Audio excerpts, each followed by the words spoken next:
This is audio revision of first schedule of professional ethics chapter. ठीक है ना. First schedule किससे deal करता है?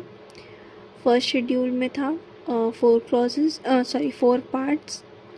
इसका first part is related to professional misconduct in relation to CA in practice.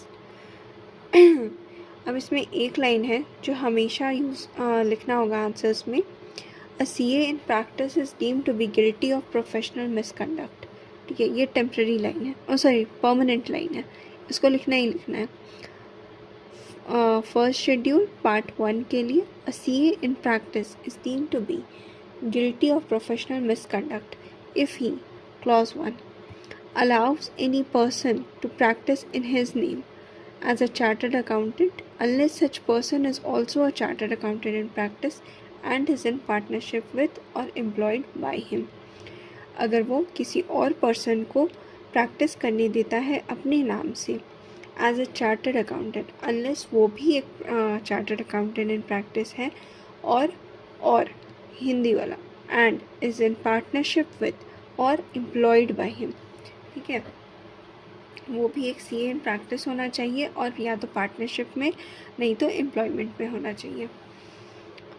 Clause 2 pays or allows or agrees to pay or allow directly or indirectly any share, commission or brokerage in the fees or profits of any professional business to any person other than a member of the institute or a partner or a retired partner or a legal representative of a deceased partner or a member of any other professional body or with such other persons having such qualification as may be prescribed for the purpose of rendering such professional services from time to time in or outside India.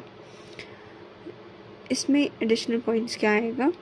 Prescribed members of other professional bodies कौन कौन से हैं as per regulation 53A. CS हो गया, CMA, advocate, architect, actuary, MBA, bachelor in engineering, bachelor in technology और law.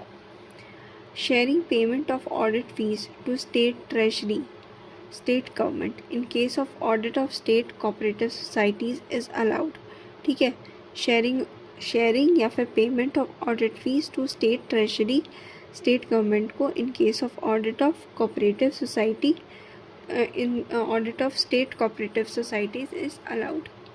In case of partnership firm, legal representative of deceased partner can continue to receive share of firm only if deed contains such